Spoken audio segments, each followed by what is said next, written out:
Welcome to the Savvy Painter Podcast, the podcast for artists who mean business. Here's your host, Antrese Wood. Hello, it's Antrese, and welcome to another episode of the Savvy Painter Podcast. What you are about to hear is part 2 of a multi-part conversation with figurative painter David Shevlino. Now, if you didn't catch the first part of our chat, you can listen to it at savvypainter.com/43 or on iTunes. It'll be just below this episode. You might want to go in order or just keep it here and piece it together yourself. It's entirely up to you. We bounce around a little bit, so I don't think you'll have too much trouble following along. Before we jump in, I want to say thank you and give a quick shout out to those of you who have left reviews on iTunes. Although this week no one seems to have left their real name, so here we go. Cad Yellow Happy, who keeps a pen handy to take notes while listening in the studio, and another listener from the US. I'm not even going to try to pronounce this username. It looks like something I would do when I don't want to write my name and just slide my finger across the keyboard. But you know who you are, and I am so glad you are finding this fun, practical, and inspiring. Also, a quick shout out to those of you who've been leaving messages on Facebook or Twitter and sharing episodes and leaving comments that way. Barbara Hayden, hello Barbara, and Dorian Vallejo, who just listened to the Dwayne Kaiser episode as I was recording this. I saw a little message from him. Marcia Lehman and Ian McKendrick, who, by the way, has a great site called watercolorjourney.com. Ian is from the other side of the pond, so do not forget, if you're going to check that out, to put a U in watercolor. He has some great tutorials on there and some interviews with watercolor painters. So I know I got a message from, I don't have it in front of me, I'm so sorry, but I got a message from somebody asking for more watercolor interviews. So I'm going to try to get that going for you. But in the meantime, go check out Watercolor Journey. Ian's got some good stuff over there. Okay, on to this episode. It's a good one. David Shevlino and I talk about how he picks his subjects, and we dive pretty deep into one of my favorite topics, which is artist-gallery relationships, how they're changing, and how David has maintained his integrity. So here we go. Enjoy part 2 of David Shevlino. In looking at your work, like sometimes it's very distinctive, like it's definitely you. And then there's a couple of them where I think that reminds me a little tiny bit of like Diebenkorn, or, just like I'm thinking of one that has some, there's a girl, let me try to remember it. And now because I've been looking at your work for the past couple of days, right this moment, I cannot remember if it's one of the ones that you sent me, and you know exactly what I'm talking about, or if I just saw it on your website. But it's kind of an overhead shot of a girl, and she in a bikini, and she's lying down, and there's these kind of triangular shadows. Oh, right, yeah. Was that one you sent me, or is that one that No, I think I did send it to you. Okay. Yeah, that was a painting. That's about maybe 2 or 3 years old. What interests me is there's some that are, like you have the divers, and I mean, I don't know how to explain it, but there's some that are just, like on a sort of free-floating background, and you're putting lots of texture and lots of brushwork in that background. And then there's others that are very designed, I should say, that have like these sharp angles and have like a completely different, it's a different thing going on. And it's really interesting to see those together. I reserve the right to switch back and forth, and do different things whenever the mood strikes me. But in general, like since you mentioned, figures on a sort of stark plain background, and then the figure that you described as a girl, lying on her back, it's kind of from a bird's eye view. I mean, the idea behind those two, or I think it was one of the other ones that I sent you, may have been a diver in Midair. The idea behind those is that even though the approach is a little different in both of those paintings, as far as a design, one is much more highly designed, and the other one is just a lot more textural, much more about paint. But it's this idea of trying to, first of all, I love the figure. I mean, that's kind of been my first love. And I like the idea of looking for ways to present the figure other than say, like, well, here's a figure, here's a nude sitting on a chair. Is that I can present a figure doing something that you wouldn't ordinarily think of seeing the figure doing in a painting, or looking at it from a point of view that would be a little less conventional, like looking at the figure sunbathing from, a bird's eye view or something like that, where it gives you this opportunity to design this entire composition and fit the figure into it, and you're looking at it from an angle that, you don't usually look at the figure. Or in the case of the divers that are in midair, there's this, this great opportunity to take a figure that's kind of weightless and do whatever you want with it, with this kind of paint background. Also, in the case of the diver in midair, it really lends itself very beautifully to the kind of loose and brushy, textural paint surfaces that I like to explore. That's a really great thing of finding a figure that's actually, literally in movement. So that's kind of where the idea of the divers in midair came from. I think I may have also sent you one with the two sumo wrestlers as well. That's just another example of a figure in, with some kind of movement going on. In the case of the sumos, that's two figures actually sort of locked together that create almost this, the two figures combined actually create this, like, it almost becomes one figure. And I was really enthralled by the kind of rhythm that you start to see in the pattern of these two interlocked, struggling figures. Yeah, it's a little bit like George Bellows, the box. Yeah, I'm very, very aware of, the boxer paintings that he did, and that's sort of a little bit. Yeah, it's not, I don't feel like it's derivative or anything like that. It's just, but it's like reminiscent of it and Right. I mean, there's no, when I tell you, the idea actually first came to my head as maybe some boxers, and then I don't know, I thought, well, what else is there out there of two interlocking figures that are kind of, and then there's this kind of struggle component, and then I thought of the sumo wrestlers, and but you can't paint something like that without at least being even briefly aware, of the kinds of paintings that someone like George Bellows did. Not that I was just looking at them and thinking, but it's like, oh yeah, right. Right. When you think about the history of art, you think of, the kinds of things different people did. Yeah, and that's kind of a really interesting topic, because that painting of his is so iconic. And so, yeah, you can't help but think of that. But then at the same time, it's not like he's the only painter that has ever painted two interlocking subjects struggling, Well, no, probably not. But I really loved the idea of that, because just on a metaphorical level, it was just like, it just seemed like it was so, it just was such a great opportunity for, just to physically paint that. And for the kind of painting that I was looking to do, it just seemed like a great subject for a loose paint application where there's this implicit movement all throughout the painting.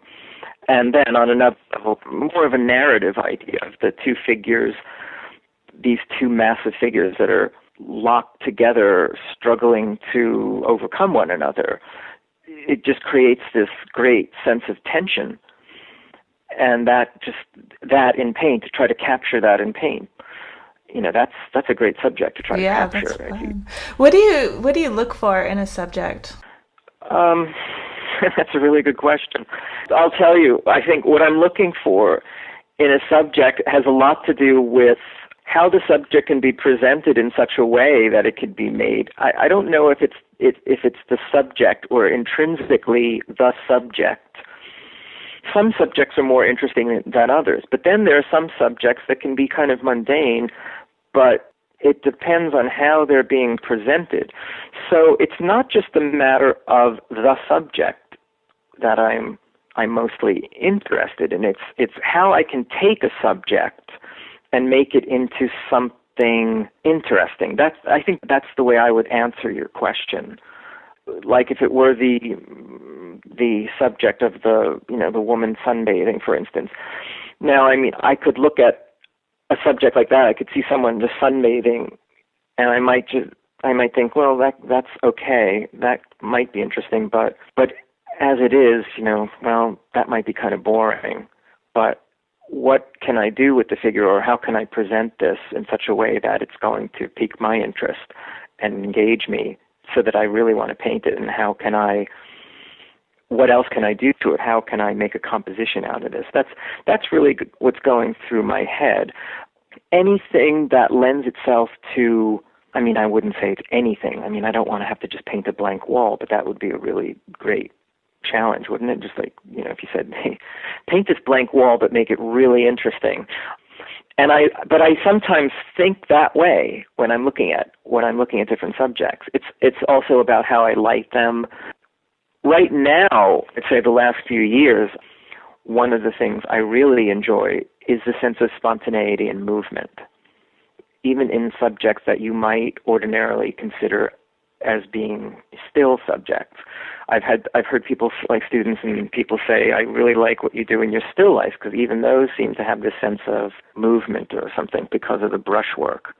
So even in the figures that I've been doing lately, I am looking for a sense of movement and spontaneity. Like, in other words, I'm not really interested in posing, whereas that might have been something I was interested in a long time ago. Like, well, I'll have a model come, I'll either paint the model or I'll take photographs of the model, but you pose for me, you sit this way and put your hand over here or your leg this way.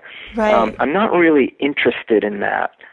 I'm much more interested, like when I have a model come and for that reason I'll use a camera, I will have the model move around, because I'm much more interested in those little moments that you see when someone gets up or sits down or moves or makes some sort of a gesture. It's sort of like in between the poses. That's whenever I teach, I have to pose the model, because we have to have the model sitting there still while the students are painting. But to me, I'm always fascinated by when the model gets up or, goes and grabs a robe or sits down. Those in-between moments are what really interests me right now, and what inspires me, and so when you ask what I'm looking for in a subject, that's one of the things that definitely comes to mind presently. Ways that I can just less conventional ways of looking at something, because I can become very easily bored when otherwise. That's the way it is for me. Unless I see something that's engaging me, I just kind of get bored, and I find it very difficult to be creative that way. So I'm always trying to think, a few steps ahead of myself. How can I keep myself? Okay, how can I keep myself from getting bored in a couple of days? Okay, I'll try this, or I'll have a model stand up on a table and jump off, and I'll get out my my camcorder and videotape it, or something like that. And I have done things like that. So yeah, this is the way these are the things that go through my head as far as. So you know yourself well enough to anticipate when you're going to do that, or do you just automatically kind of throw a wrench into things so that you don't get bored? Well, sometimes I think I do kind of. Well, if you want to use that phrase, throw a wrench. Yeah. I guess that's a good way to phrase to use. Yeah. All right. We'll say throw a wrench. I will. I'll kind of try to think of something. It's boring to me. I hate that feeling. And ironically, up until a few weeks ago, I was feeling, I was just not feeling very inspired. Ideas are the things that really excite me, and I can go from being completely uninspired, and then suddenly an idea will occur to me, and then, almost like with the flip of a light switch, I'll be excited, and that's great, and I don't take that at all, because I know what it's like to not be inspired and to just be wondering what am I going to do, and simply going through the motions. I can make myself paint, and I've done that, but that can be pretty boring. Do you ever feel like there's that I think it was Chuck Close. So there's a lot of people that say that, I think Chuck Close said inspiration is for amateurs, but there is something to, knowing when you're like, I'm personally still looking for that mix between, sort of forcing myself to keep a schedule and paint regardless. And yeah, I think it might have been Chuck Close that said something about the idea that if I can't remember, but I think I may have been reading it, something to the effect that if you just wait for inspiration, you might be waiting a very long time. It's not going to just suddenly, come down in the form of a muse or an angel with wings. Maybe it does for some people, and that's great, but I think everybody's probably different when it comes to this. But I do believe in inspiration to some extent. But the idea of, like, making yourself go in there and, pick up the paintbrush and start moving it around, that there's also something to be said for that, as far as I'm concerned. I think that sometimes can sort of stir the pot and get things, or get the juices flowing. Whatever anybody has to do, I tell students that whatever it is, I think everyone's personality is different. So, what one person does may be very different than what another person does. But for me, inspiration can come at a moment's notice. I don't know how that happens, but I'm grateful that it does. But I try to do a little bit of each. I try to make myself paint, and then when I've got ideas, then I'll definitely try to flesh things out, maybe on a smaller scale. And then, like presently, I do have some ideas that I've been taking photographs of models in my studio, and I've got ideas for some future things. And so I'll do a couple of small sketches. But then in those small sketches, what I think I often realize, just from the act of I'm moving paint here, I'm putting paint on a surface, I'm moving paint around, that very process sparks other ideas about, well, what would this be like? This is really interesting, but what would this be like on a larger scale? And if you did this, this, and this, because I think from my own work, there are things that I need to do on a larger scale that just don't work on a small scale. So, and that's great when I have those ideas, because then I can put them in my little sort of cerebral file cabinet or hard drive and pull them out, next week or in a few days or whatever, and know that I've got this little kernel of an idea that I can explore. And that's really wonderful. It's when you don't have the kernel, or it's like trying to bake a cake and you're all out of flour, sugar, milk, and eggs. And like, okay, what do I do? What do I do? In some ways, that can be really challenging. Like, well, you don't make a cake, you make, I don't know, something else. But that's kind of my thought process. Very cool. So tell me about you teach workshops around the country. You teach them. Do you teach them in your own studio also? I could count on one hand the number of private students I've had in my own studio. But in general, I don't teach in my own studio. The workshops I do are usually held. They're generally out of state. I live in Delaware, but I don't really teach in Delaware, which is where I live. But then you do have the online workshop, or they're not workshop, online videos that show your process and show a number of things. So there's kind of, if people want to study with you, they have those two choices, right? Find a workshop. Yeah, that's true. And a lot of the people, many of the people, if not most of them, who take or sign up for workshops with me have seen my videos in some form or another. Really, the way the workshop started to evolve or snowball started with the videos that I've done. The videos started, as I said, there was the 2008 stock market crash, and then I was left to wonder, like, well, okay, what do I do with my time now? Right. So, I saw that I saw a couple of videos online that some other artists had made, and at the time I was getting interested in having a video camera, making some, just playing around with video. And I thought, well, maybe I'll just do a video of like me painting. And it looks like there's some people online that look at those things on YouTube. And so I decided to do that, and I thought, well, yeah, I might get like maybe 1 or 2 hits. I'll put the video up. And to my amazement, I started getting lots and lots of hits. And that put the idea into my head about a video. I had someone approach me about doing an instructional video and to do it. And within about a week's time of this person calling me, I came to the conclusion that I didn't need to have someone else do it for me. I could do it myself and then reap 100% of the profits, or nearly 100% of the profits, because at that point I already had enough know-how as far as, working a video camera and using editing software.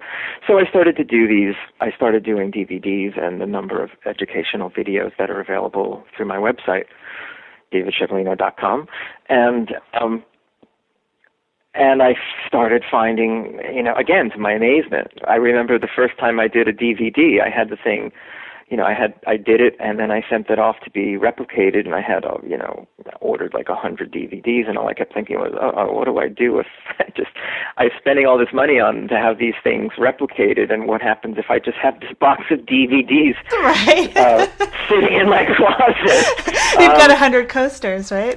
Yeah, I know. I thought that was a little scary. Like, I don't know what I'm doing here. I've never done this kind of thing. But again, I just kind of threw caution to the wind, and I thought, well, nothing ventured, nothing gained.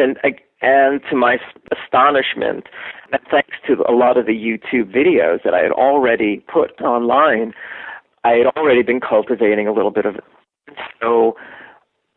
Through that, and then social media like Facebook and my website and a blog, I found that I was able to start marketing the DVDs, and to an audience, and that there was a market for it.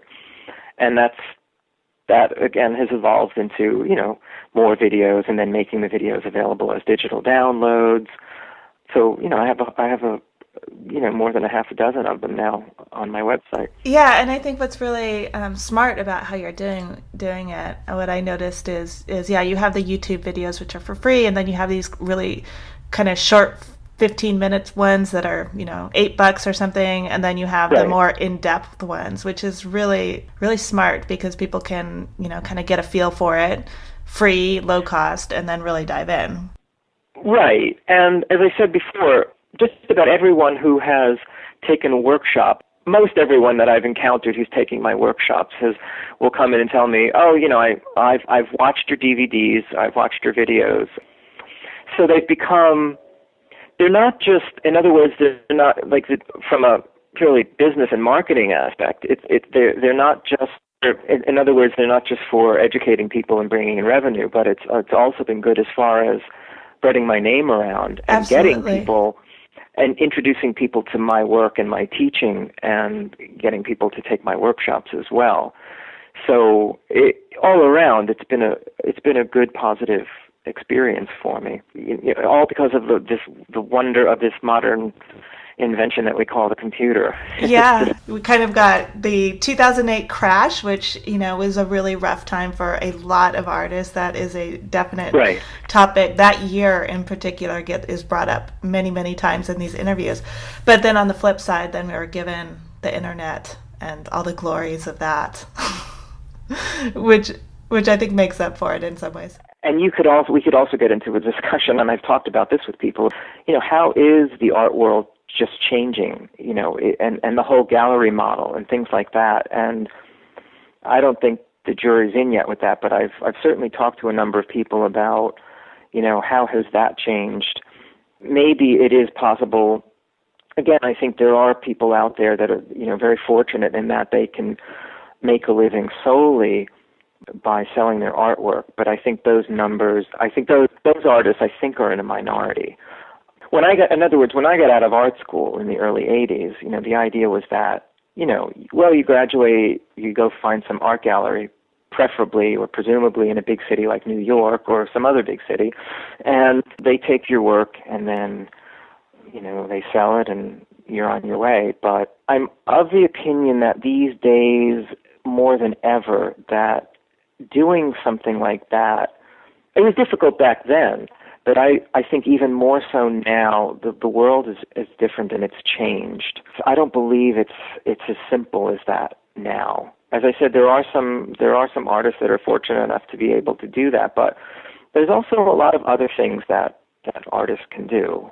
I've described my own experiences and my own story, but I think that 2008 and the stock market crash was kind of a catalyst for me, because what I had been doing had a kind of finite or a limited lifespan. There was a gallery in New York that was exhibiting my work, and I was getting to a point where I had, 2-3 exhibits in New York over the years, but I think it was getting to the point where I could see that to keep going forward, I was going to have to keep producing more and more of the same kind of work, the same sort of subject matter, if I was going to be commercially successful doing that. And I knew, even at the time, I don't want to do another show next year or 2 years from now, basically of the same kinds of things that I'm doing now. I want to be able to do more than that.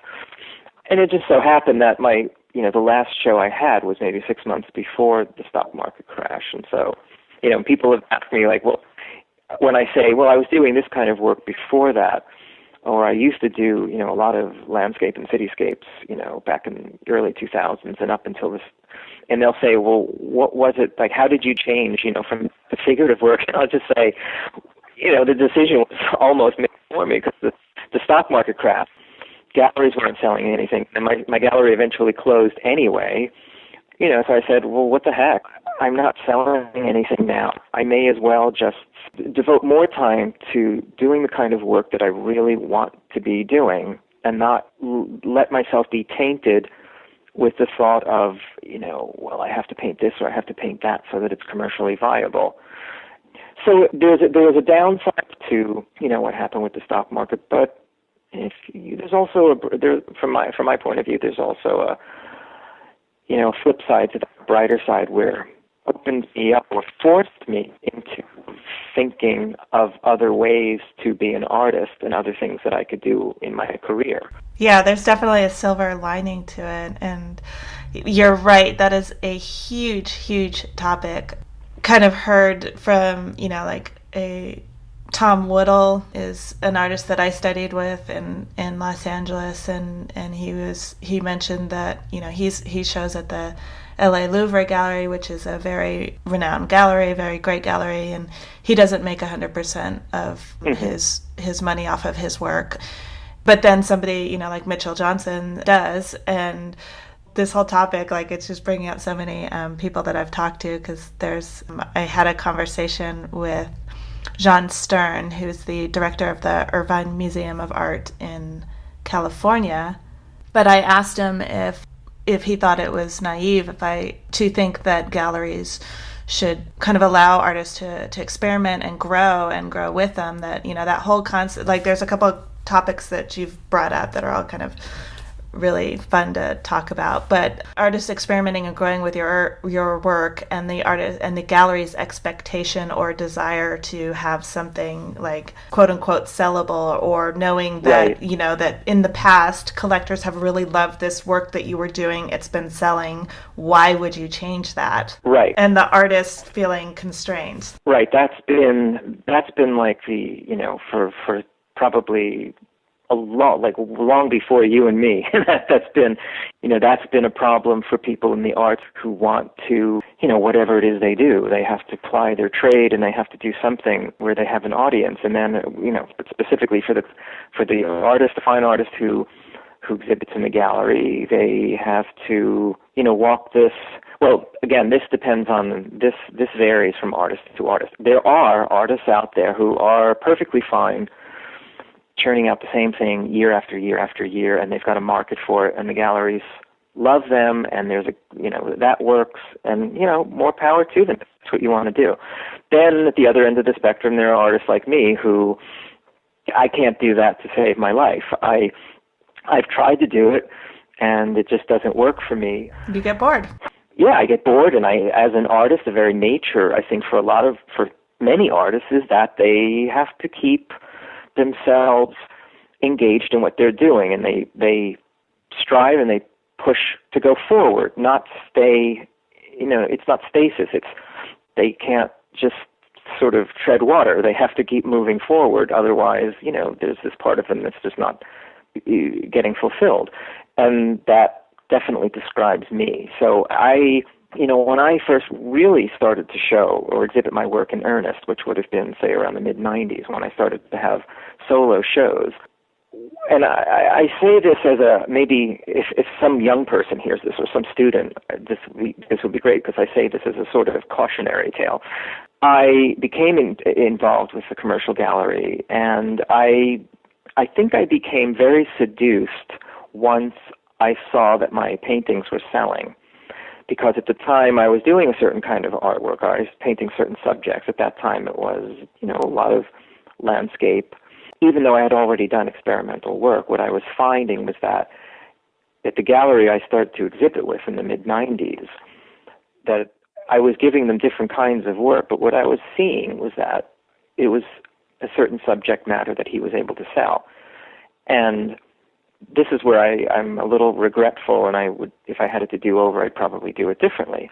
It was very seductive to be selling paintings and be, getting paid for the paintings that I was selling, and I let that have too much influence on me. So even though I had been doing those experimental paintings that I was describing to you, I was still doing the landscapes and cityscapes that the gallery was able to sell because I knew that he could sell them. Mm-hmm. And that was actually a bad decision on my part. I wouldn't say I didn't like the work that I was doing, because at the time I did, and I always did it with great integrity. But I was very much aware that, like for instance, with the last New York gallery I had before the stock market crash, he was able to sell cityscapes, and he had a market for that, and he would sell them. But at the same time, I was doing my figurative painting, and he would, when I had exhibits, he would put some of the figure paintings in the show, but those were not the paintings that were getting sold. So anyway, what I've learned from all of this since then, of course, is that I've had this completely, deconstruct this preconception I had about, what it was that I was doing as an artist, and say, well, I'm doing different work now, and now it's just a matter of finding different galleries. But this whole thing like that you're describing about, you have something, the gallery sells it, and then if you change it too much, the galleries get very nervous about it because, well, if somebody's buying a certain kind of work, they want to see that kind of work. Some galleries are better than others. I've got some galleries now that are more open to, the idea of me doing some, slightly different things. And that's good, and that's what I want. But then there are the galleries that are a lot more, they put a lot more constraints on you. And, when you show them something, do a painting of like, a salt and pepper shaker and they sell it, they're going to come to you and say, do 10 more of these. Mm-hmm. and that's just the nature. There's a part of me that I can kind of understand where they're coming from, because they have, they've got this overhead, they've got expenses, and I don't, if it's not easy being an artist, I don't think it's easy being a gallery owner either. Well, no, you do have to. I mean, I'm not saying that I'm completely oblivious to, the business end. I understand the point of, like being in their shoes, like you said, especially like if you're a gallery in a big city where you've got huge overhead. You have to be able to sell work, unless you're a gallery that, and a lot of gallery dealers have, there are other things that they do for income, or they're, there's all sorts of stories behind the people that open galleries. But if you're just trying to sell work and that's your only source of income for your business, then. Yeah, and it's just like, what you said you experienced yourself. When your work sells, there's I think two things going on that are really seductive. One of them is you're making money, and we need to eat, we need to buy more paint, we need to buy more canvas, we have rent to pay and all that. Right. And it's also a form of validation too. And I think it's human. Well, that's true. You want validation. Right, and I was, boy, did I need validation. Because, I think I was very much bitten by the validation bug early on, like right out of art school, and that's why when I was describing my experiences during the mid '90s when I first began to show on a regular basis and have solo exhibits, I think I was just, like I said, I was completely seduced by that. Like, wow, this is great. People are buying my paintings. But then the honeymoon, after a while the honeymoon is over, and then you start to realize, well, that was great, and I sold those paintings, I had that show, but now what? Now I'm getting bored again, and because we're just doing the same thing over and over again. And this is where you get into, if you're somebody who's like I was, who's just, if you don't stay on course and follow your vision, which is very, very important. If you don't do that, you've got to be really careful, because as I described, I kind of strayed, or I veered off of that path, and was letting that desire for the validation of selling my work was becoming, I think, a little too strong, and it was creating too great of an influence on the way, on the kind of work that I was doing, or the path that I was taking, more than I really wanted it to. I think now I'm in a better place, because I'm not as reliant on sales of my artwork as I was then, because I'm making, I have income from other places. Right, it's like diversifying your portfolio, literally. Yeah, it's like exactly. It's like my eggs aren't all in one basket. The cautionary tale. Yeah, if anybody who's listening who wants to know, like, well, what are they getting into when they do that? Just be aware of that. I mean, I still exhibit. I have a show up in Atlanta right now, which is actually, I think this is the last weekend for it, but I still have a very great desire to exhibit my work. I love to teach and all of that, but I still very much want to exhibit my work, and I do still want to sell it.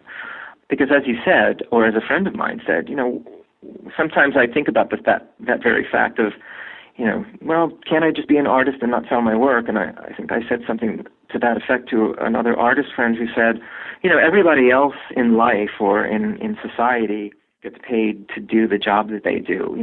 Why is it wrong for an artist to expect that? That's well, very, it's so simple, and so, yeah, of course.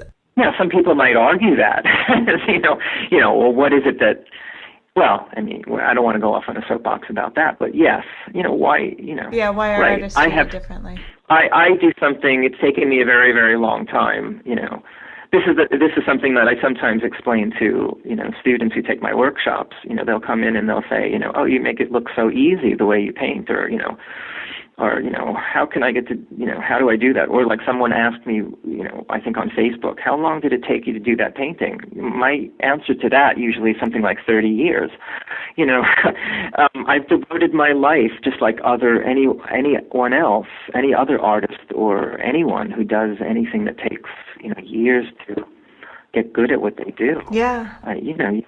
You devote your life to it, and I've had lots of, there are lots of pitfalls, and there have been lots of downturns, lots of hard times. But if you're determined, then you just keep doing it. And I don't know if, like in the fine arts, if there's, unless you're really born into a wealthy family or something, I don't know. It's pretty hard. It's a difficult road. It's hard because as you said, it takes so long to master. It's not, that you can go to 4 years or 8 years of university or even, 10 or 12 years to be a doctor. The artists are continually, it's lifelong learning, right. And you have to leave room for that. And I think, we were talking earlier a little bit about sort of the culture in the United States, like why we think certain ways. And I think there is a little bit of, the idea that work should be difficult and hard and not enjoyable. And if you enjoy it, then it must not be worth anything. Yeah,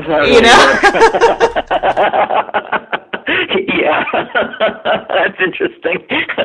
Yeah, well, having come from a blue-collar family, I think I'm not unfamiliar with that mindset. I know what you mean, and I think, as I think about this, having come from a working class, an Italian Catholic working class family, I think that, one thing that I think I have is this work ethic. And even when I'm like, if I go a day without painting, I usually am able, like, I won't paint on the weekends. I also have a wife and a son.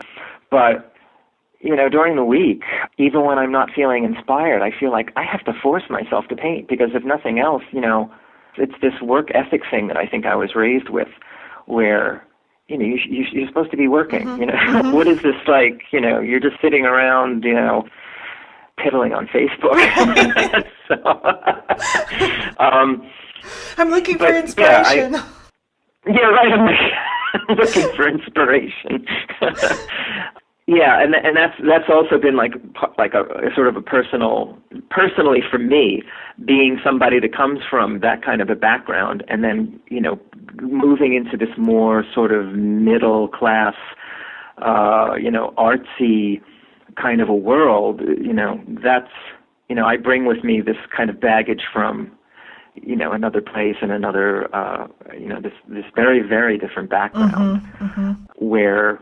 What I do now is, that's very foreign to, where I come from or the way I was raised.